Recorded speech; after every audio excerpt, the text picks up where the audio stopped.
चलिए खबरों में आगे बढ़ते हैं। कांग्रेस के बाद हरियाणा के चुनावी दंगल में भारतीय जनता पार्टी ने भी अपना मैनिफेस्टो जारी कर दिया है। 20 सूत्रीय संकल्प पत्र के नाम से जारी बीजेपी मैनिफेस्टो में कई घोषणाएं कांग्रेस से मिलती जुलती नजर आ रही हैं। हालांकि कई ऐसी घोषणाएं भी पार्टी ने की हैं जो कांग्रेस से बढ़त लेने की दिख रही है। और इसी पर देखिए हमारी यह खास रिपोर्ट। हरियाणा बीजेपी ने जारी किया संकल्प पत्र। चुनाव के लिए बीजेपी के 20 संकल्प। हरियाणा चुनाव के लिए भारतीय जनता पार्टी ने अपना घोषणा पत्र जारी कर दिया है। पार्टी ने इसे संकल्प पत्र नाम दिया है। इसमें बीजेपी ने हरियाणा की जनता से 20 वादे किए हैं। रोहतक में घोषणा पत्र जारी करते हुए बीजेपी के राष्ट्रीय अध्यक्ष जेपी नड्डा भी मौजूद रहे।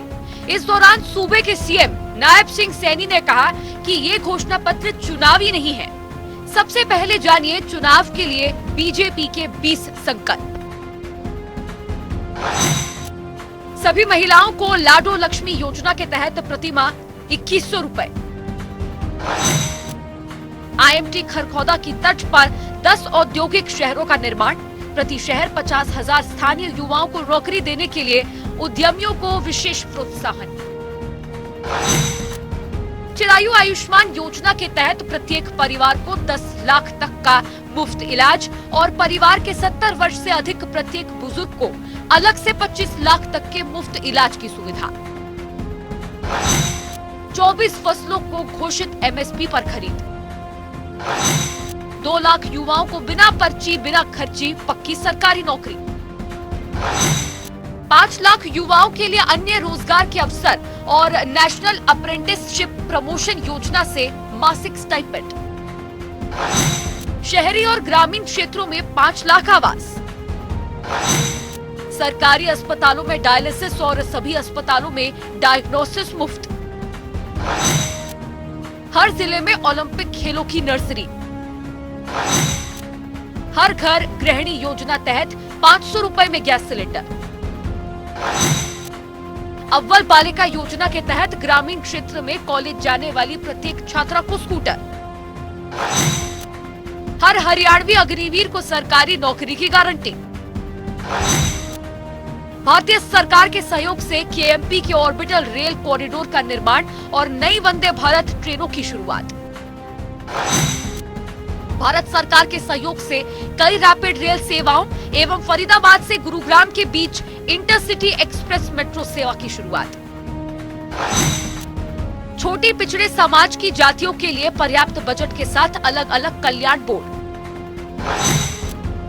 सभी सामाजिक मासिक पेंशनों में वृद्धि।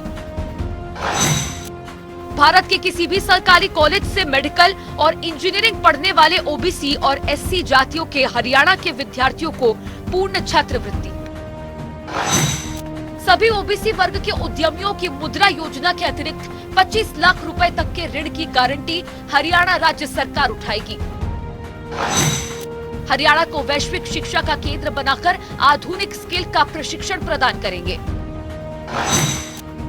दक्षिण हरियाणा में एक अंतर्राष्ट्रीय स्तर का अरावली जंगल सफारी पार्क। उधर संकल्प पत्र जारी करते हुए बीजेपी के राष्ट्रीय अध्यक्ष जेपी नड्डा ने कांग्रेस पर निशाना साधते हुए कहा कि 10 साल पहले हरियाणा की छवि पर्ची और खर्ची पर नौकरी देने वाली थी। जमीन हड़पना, लैंड यूज को बदलना, किसानों की जमीनों को लेना, यही सब 10 साल पहले हरियाणा में होता था। उनके लिए ये डॉक्यूमेंट महज एक औपचारिकता है। उनके लिए ये डॉक्यूमेंट महज एक रिवायत को पूरा करना है और उनके लिए ये डॉक्यूमेंट लोगों के साथ छलावा करना है। हम उन पार्टियों की चर्चा करें तो उनका मैनिफेस्टो, रियल मैनिफेस्टो तो ये था, जमीन का घोटाला, औने पौने दाम में जमीन को लेना और उससे मुनाफा कमाना, किसानों की जमीन को हड़पना और उसके लैंड यूज को बदलना। ये सारी, आप बताइए 10 साल पहले भ्रष्टाचार की छवि थी कि नहीं सरकारों की? How do you assess the seriousness of the संकल्प पत्र? ये सीरियस डॉक्यूमेंट कैसे बनता है? ये सीरियस डॉक्यूमेंट इस बात से बनता है कि जो कहा था वो किया है, जो नहीं कहा था वो भी करके दिया है और जो कहेंगे वो पूरा करके देंगे, ये इस बात की गारंटी है। एमएसपी जो सिर्फ 8 क्रॉप्स पर मिलती थी, 8 क्रॉप्स, ये किसान के हित चिंतक, ये किसान के हितैषी बरसों से 8 से ज्यादा फसलों पर एमएसपी नहीं देते थे, आजकल एमएसपी की गारंटी मांगने फिर रहे हैं। इनको मैं बताना चाहता हूं कि ये हमारी सरकार थी जिसने आज 24 फसलों पर, 24 क्रॉप्स पर उसके लिए एमएसपी देना निश्चित किया है और उसको आगे बढ़ाया है। इसलिए ये मैंने सारी बातें आपके सामने किस लिए बताई, इसलिए पत्रकार बंधु कि जब मैं आकर के आपके सामने हरियाणा का संकल्प पत्र रखता हूं तो आप ये ध्यान में रखिए, जैसा ओम प्रकाश धनखड़ ने कहा, this is a very serious document and this is the commitment. ये हमारा संकल्प है, ये हमारा कमिटमेंट है कि भारतीय जनता पार्टी की सरकार समयबद्ध तरीके से अगली बार जब आपके पास आएगी तो इन सारे वायदों को पूरा करके आएगी। इस बात को हम ध्यान में रख करके चलें। मैनिफेस्टो जारी करते समय हरियाणा के सीएम नायब सिंह सैनी ने कहा कि जनता अब कांग्रेस की शेख चिल्ली जैसी बातों से त्रस्त आ चुकी है। दूसरे राज्यों में भी जहां कांग्रेस की सरकारें हैं, वहां की जनता भी इससे त्रस्त हो चुकी है। और क्या कुछ उन्होंने कहा, सुनिए। और हम ये पूर्ण विश्वास के साथ कि जो संकल्प भारतीय जनता पार्टी लेती है उस संकल्प को 100% पूरा करती है। कांग्रेस ने हमेशा देश के लोगों के साथ, प्रदेश के लोगों के साथ वादे तो किए हैं, परंतु उन वादों को घोषणा में ही रह गए हैं, पूरा नहीं हुए हैं। और लोग आज उनकी असलियत को जान चुके हैं और हमारा जो वायदा है वो वायदा जनता के साथ है। जनता के साथ मिलकर के उसको पूरा करने की जिम्मेवारी हमारी है। कांग्रेस अपने झूठे वादों और उन वादों के वजन में ही उसकी दलदल में फंस जाती है। यह बात आज आप नोट कर लीजिए। जनता त्रस्त है कांग्रेस के इन शेख चिल्ली बातों से और झूठे वादों से। हिमाचल से, तेलंगाना से, कर्नाटक से कांग्रेस की सरकार से लोग उब चुके हैं। हरियाणा की जनता सच और सही के साथ है। तो वहीं हरियाणा बीजेपी के प्रदेश अध्यक्ष मोहन लाल बड़ौली ने कहा है कि हरियाणा का माहौल भाजपा के पक्ष में है। जैसे केंद्र में मोदी सरकार बनी, वैसे ही हरियाणा में बीजेपी सरकार बनेगी। आज 2024 के चुनाव को लेकर जो संकल्प पत्र भारतीय जनता पार्टी ने जारी किया है, इसमें से जो भी बातें होंगी उसे सरकार बनने पर लागू किया जाएगा। 2019 के संकल्प पत्र को भी अक्षरशः पूरा करते हुए हमारी सरकार ने काम किया है।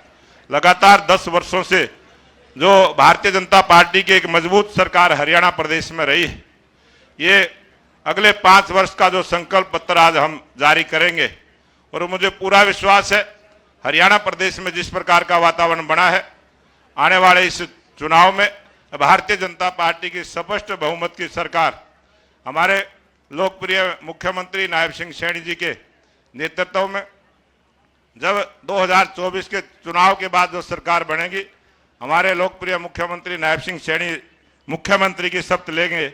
इस प्रकार के विश्वास के साथ आज पूरे हरियाणा प्रदेश में जो वातावरण बना है, एक तरफा वातावरण जो भारतीय जनता पार्टी का बना है, ये हमारा राष्ट्रीय नेतृत्व जिस सोच के साथ चला है, हमारे राष्ट्रीय नेतृत्व देश के लोकप्रिय प्रधानमंत्री जिस प्रकार से तीसरी बार देश में प्रधानमंत्री का पद संभाला, इसी प्रकार से हरियाणा प्रदेश में भी भारतीय जनता पार्टी की सरकार बने। तो उधर मैनिफेस्टो कमेटी के चेयरमैन ओपी धनखड़ ने कांग्रेस के घोषणा पत्र पर सवाल उठाते हुए कहा कि कुछ पार्टियां ऐसी घोषणाएं करती है जो वे कभी पूरी ही नहीं कर पाती। हम संकल्प पत्र में ऐसी घोषणाएं नहीं करते हैं जो पूरी न कर सके। जो बजट है उसी के हिसाब से वादे किए हैं। हमारे संकल्प पत्र में हम ऐसी घोषणाएं नहीं करते हैं जो बजट के समानुपातिक नहीं हो। हम ये विचार करके देखते हैं कि हमारे पास इतना बजट है, उसमें रेवेन्यू बजट इतना है जिसमें से हम कोई पैसा काट नहीं सकते हैं, उसमें पूंजीगत बजट उसका 30% अगर हरियाणा में अभी औसत रूप से आता है, उस 30% बजट के साथ किस प्रकार से मैं जो कुछ हम संकल्प लेकर आए हैं उसको सिद्धि में बदल सकते हैं। मैं जोर देकर इस बात को कह रहा हूं कि हमारा संकल्प पत्र रिसोर्सेज के हिसाब से है, क्योंकि जो कहा जाता है अपने हरियाणा में, तेते पाव पसारिये जेती लंबी सोड़, लेकिन बहुत सारी पार्टियां ऐसा घोषणा पत्र लेके आती हैं कि उनका कभी ऊपर से ढक जाए तो नीचे, और नीचे से अगर वो सोड़ ओढ़े तो ऊपर बड़ा खाली रहता है, बजट के समानुपातिक नहीं होते। उन्होंने अनेक प्रदेशों में जन आदेश को झूठ बोलकर लूटने का काम किया है। बहरहाल हरियाणा में 90 विधानसभा सीटों के लिए 5 अक्टूबर को मतदान प्रस्तावित है। चुनाव के केंद्र में तो वैसे 5 पार्टियां हैं, लेकिन मुख्य मुकाबला बीजेपी और कांग्रेस के बीच ही है। स्पेशल डेस्क, जनता टीवी।